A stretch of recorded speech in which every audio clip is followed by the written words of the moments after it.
Sora is being approached by a random girl in an unholy manner. The girl said you're not going to resist, right? 'Cause after all, she bought him. To know how we got here, we gotta go back an hour earlier. Sora's a boy who wants to have a trouble-free job. He used this as motivation to study hard. He passed the entrance exam for a good high school. He is relieved because his life hasn't been great so far, and getting into a good high school gives him a chance to enter a good university, which will grant him a stable future. Suddenly his doorbell rang. Sora went to open the door, and two guys are there to collect his parents' debt. Sora asked how much his parents borrowed this time. They told him that it was 50 million and they want him to return the entire amount at once. Sora shockingly said that it was impossible. But these guys didn't care, so they offered him options. First, be exploited to death on a fishing boat overseas. Or second, is to become someone's plaything. Sora couldn't decide because both of the options are horrible. The two guys then grabbed him and took him away.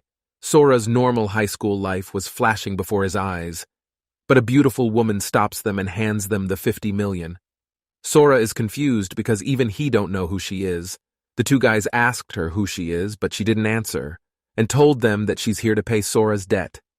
The guys took the money and left, Sora now trying to contemplate what just happened, but it was just too much for him. Sora don't know what to do, so he starts by thanking the girl for saving him. She smiles and said it's completely fine.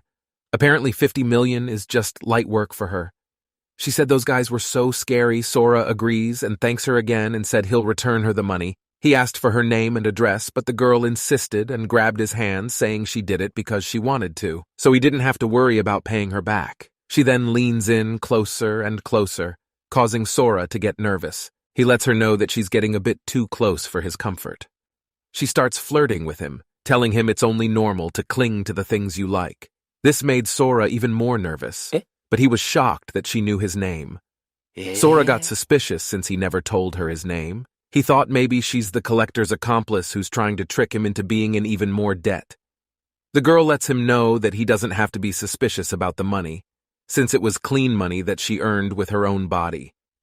When she said with her own body, unholy thoughts enter Sora's mind, he panics and promises her to return her the money. The girl gets close to him, pushes him down and gets on top of him. She starts pulling down her shirt and whispers to his ear that there's one thing she wants from him, which is for him to marry her. She knows that it's impossible for Sora to return her the money, so he's just basically something she bought. She slowly starts unzipping her pants, but Sora stops her from going any further. This guy has some crazy willpower. If that was me, I would have turned into water and gone with the flow. Sora explains that there are too many things going on, so let's calm down and put your clothes back on. No, Sora, why would you tell her that? She's confused. Most guys would like it, so she thought maybe Sora's more of a planet enjoyer kind of guy. So she turns around, showing her other side. Sora's shocked, and she thought that was a cute reaction. Now that everything's calmed down, Sora wonders what she meant by, in exchange for paying his debt, he would have to marry her, or more like what kind of exchange is that? She laughs and said that she loves him, and that's pretty much it. Sora is surprised and asks why him. She explains that she has always liked him. Sora gets confused and asked if they've met before. She smiles seductively and gets excited, asking if Sora wants to know more about her. Sora gets nervous as she leans in closer and told him she'll tell him everything, if that means he'll respond to her feelings. Their fingers intertwined, and she said if that's what he wants, she'll give him anything. Again, naughty thoughts enter Sora's mind when she says she'll give him anything, but he quickly snaps back to reality and gets shy. She also calls this reaction from Sora cute. She explains that she always sees Sora delivering newspapers in the neighborhood every morning. She always sees Sora working hard without fail, even when the weather was bad, or when he had an important exam day. She was really moved by how hard Sora was working, which motivated her to do the same. Sora is a bit confused that she loves him just because he was a hard worker. Sora wonders if what she's saying is even true, but he went with the flow and told her if they were going to get married, maybe they should date first. She laughs and says that's a good point. She then gets shocked that Sora still wanted more reasons why she loves him. Perhaps I am not your type, she asked. She went into a state of panic, thinking she was indirectly rejected. Sora quickly corrects her, explaining that that isn't the case. For him to be able to marry such a beautiful girl is like a dream to him. The girl gets excited, but Sora explains to her that it was not worth it to marry someone like him. After all, he still had debt, and no matter how hard he worked, he still wouldn't be able to earn that much. She explains to him that it isn't like that. If she were to give up on him just because of money, she wouldn't even bother to come here. She picks up the acceptance letter from Mayo Academy and told him that getting accepted here is really impressive. And he did all that while he was also working a part-time job. She then tells him again that she likes him, including the hard-working side of his. Sora was flattered. No one has ever told him that they love him that many times and praised him as much as she just did. His life until now has always been unfortunate. He was struggling with financial problems, and on top of that, his parents left him. He gets guilty because he was suspicious of her in the beginning, when in reality she just loves him. Sora apologizes and explains to her that he can't give an answer right now because he doesn't want to say things that he doesn't mean. The girl took that as a rejection. She smiles painfully and apologizes for causing such chaos for him, but she told him that she's not giving up, and she'll eventually make him fall for her. As she was about to leave, Sora quickly grabs her arm and explains to her that he just wants some time so he can come up with a sincere reply to such an important thing as her feelings. He wants to take things step by step and slowly get to know her more. She asks, does that mean he's going to marry her? Sora gets shy and replied saying after taking the proper steps. The girl screams out in joy and hugs him. Sora gets nervous as her massive milk cannon blasters are pushed against him. She found that the way Sora thinks about it so seriously makes her love him even more. After so much physical contact, Sora quickly moves away and asks for her name. She apologizes and introduces herself as Luna.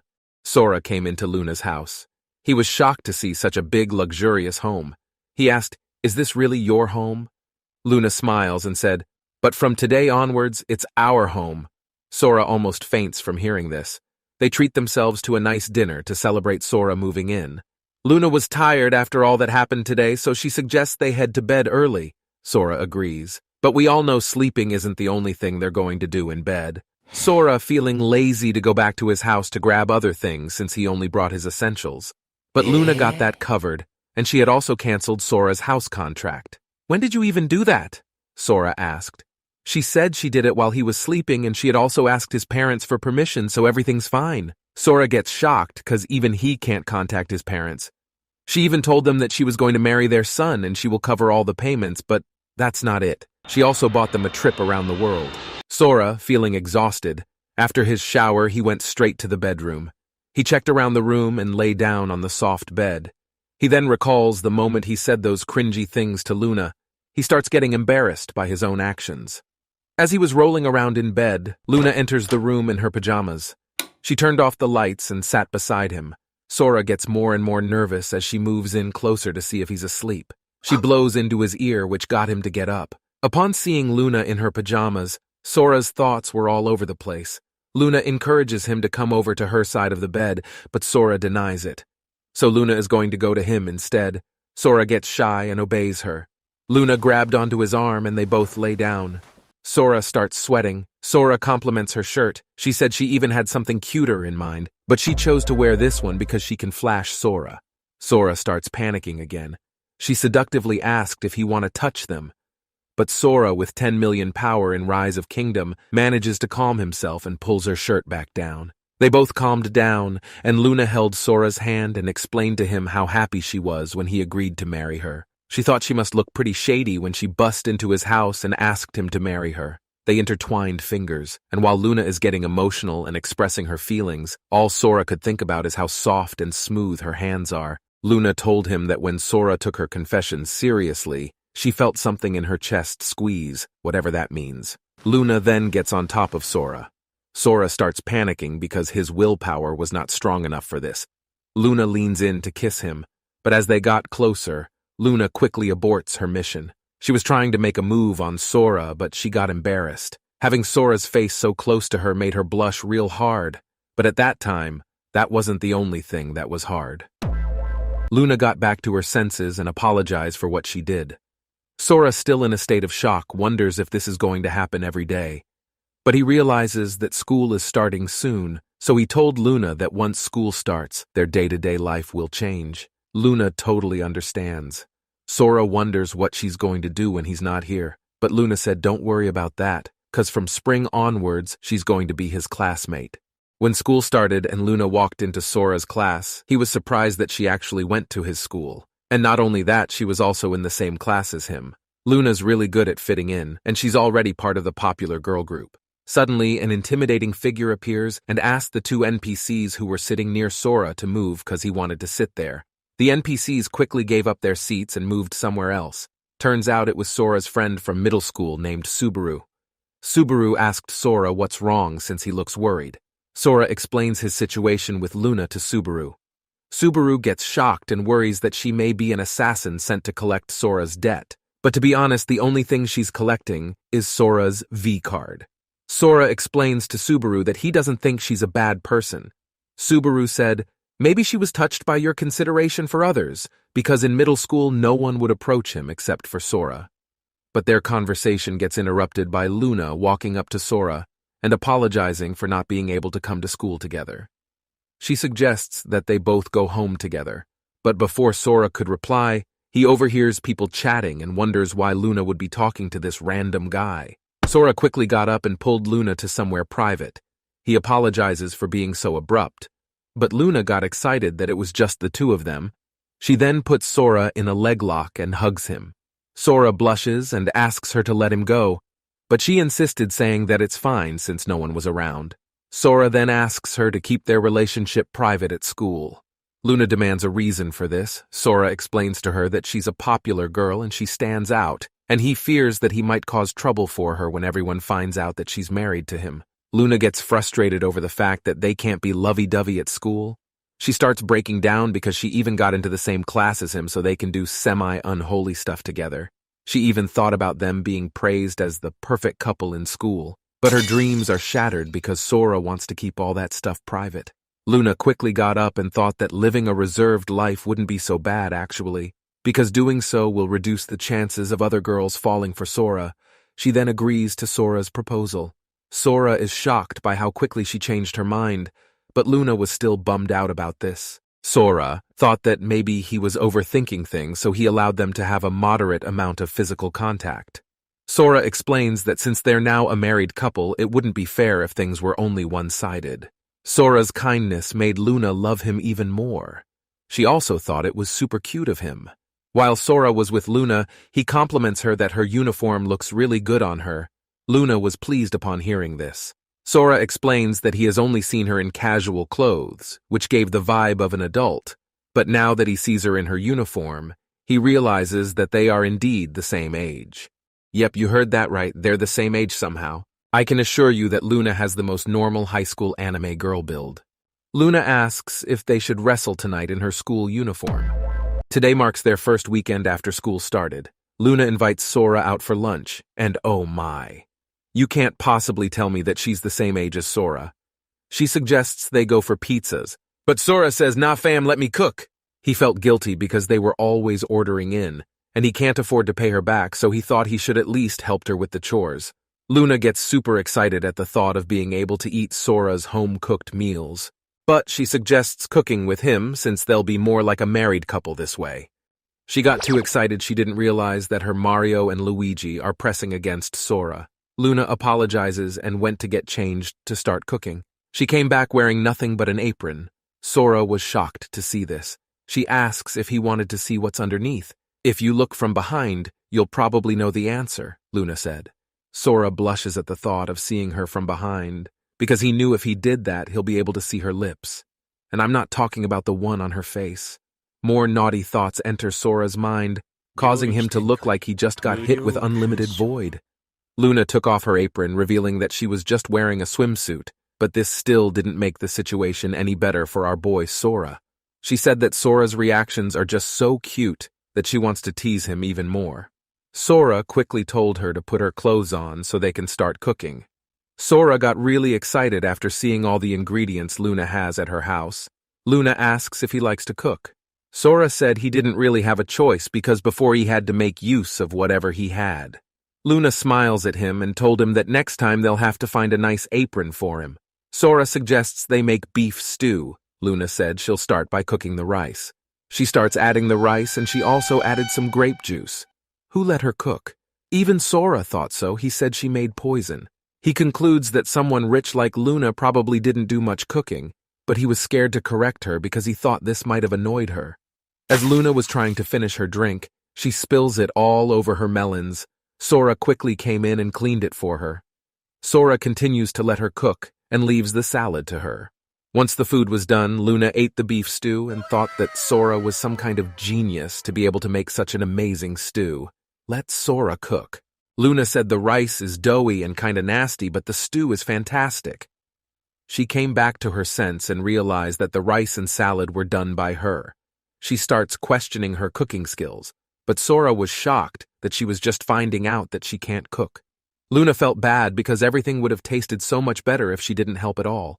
Sora disagrees as he forces himself to eat her cooking and attempts to say nice things about the meal to make Luna feel better. Luna loves the fact that Sora is trying so hard to cheer her up. Sora explains to Luna that having a meal like this is great, since it makes him happy to see how much Luna is enjoying his food. Before, Sora used to always cook by himself, so getting the chance for the both of them to cook together is a fun experience for him. He also added that it's only normal for a married couple to help each other with what they struggle at, and he wanted to repay Luna in every way he can. Luna brought her finger up to Sora's mouth to stop him and said she'll be happy if he can call her by her first name and not her last name. Sora gets shy and calls her Luna-chan. Sora and Luna have gotten a bit more used to living with each other. They came up with a list of chores and goals. This makes Luna really happy because it reinforces the fact that they're living together even more. Luna stops and looked at the list again and realized that there's something really important missing from the list. Sora surprised and thought, what could they be missing? Luna reveals that it's when, where, and how long they flirt. She explains to him that it's really important because Sora has always been turning down her advances. Honestly, props to my guy Sora for having such strong willpower. Sora came up with the excuse that he wouldn't want to do any irresponsible things to her. Luna grabbed his arm and said, "But didn't you say that it wouldn't be fair for demands to be one-sided?" Sora starts sweating and realized that he had made a big mistake. Luna says, "Isn't it also an irresponsible act for a husband to ignore his wife's overflowing desires?" Luna explains to Sora that skinship is a completely normal act for a married couple. Sora thought that maybe she's right. So they came up with a plan to get used to flirting by incorporating skinship in their daily lives. Sora starts getting nervous, but Luna explains to him that once they get used to it, it'll be easy peasy. Luna opens up a list a couple should do to increase their intimacy sent by one of her friend. The first step was to hold hands. Luna thought this was an easy task, but Sora couldn't say the same. Step 2 is to hug each other. Luna gave Sora a smug look as she told him to come and hug her with all his might. Sora builds up his courage and went in for it. He realizes that Luna is pretty soft, but he starts panicking again once he realizes that her milk cannon blaster was pushing against him. Luna smiles and hugs him back. She then laughs at how awkward Sora was and said that it was really cute. She calls him a good boy and they went on with step 3, which is to kiss. Luna turns her cheeks to him and waits for him. No, not her cheeks down there. Sora asks if he was doing it on her cheek. Luna teases him saying, "Were you planning to kiss my lips?" Once again, not the one down there. Sora quickly took back his words and leans in closer to her. He starts admiring Luna's facial features and starts getting nervous. He wonders why she's so unfazed by this. He thought, could it be that she had a boyfriend before, and thanks to her past experience she can toy with a boy who still has his V-card like him. Luna gave him a sly look and said maybe kissing is a bit too fast for them, so she suggests they make it their next goal. But before she could finish her sentence, Sora quickly went in and kissed her on the cheek. He admires how soft her cheeks are, and apologizes for doing it so suddenly. It was so sudden that even Luna was surprised by this. She then continues to laugh at all of Sora's reactions, but Luna was also blushing really hard from this. Sora thought he had made it this far, so he'll keep going. He asks Luna for the next step, but it was for them to wrestle in bed. Luna teasingly said she wouldn't mind this, but Sora, being the man of God, he denies this. It has now been a month since they started living together. Luna is super happy because everything is going smoothly, or so she thought. Lately, she feels like there's something off about Sora. The other day, Luna invites Sora to go home together, But Sora said he had to help the teacher with something. So Luna told him that she'll just wait for him then. But Sora insisted and prefers her to go home first. He assures her that he'll be back before dinner and dashes away. Luna gets sad because they used to go home together every day. Sora. The other time Sora said he'll be going to the library to study, Luna wonders if she should join him. Sora again insisted and told her that she's already smart and he wants to be alone to focus on his studies. She said it feels like Sora is trying to distance himself from her.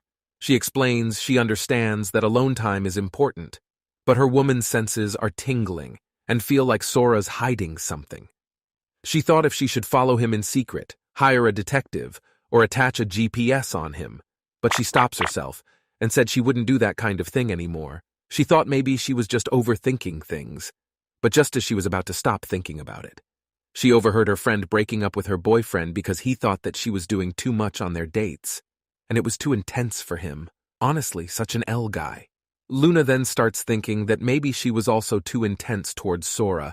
Luna starts getting worried and thought, if Sora didn't like it, why wouldn't he just say so? Luna sadly looks out the window and wonders what should she do about this. She then remembers that when they decided on their daily life rules, Sora said he would do as much cleaning as possible. She thought, could it be that Sora also went inside her room? If he did, maybe that's why he's been keeping his distance. Could it be that he found out about that thing?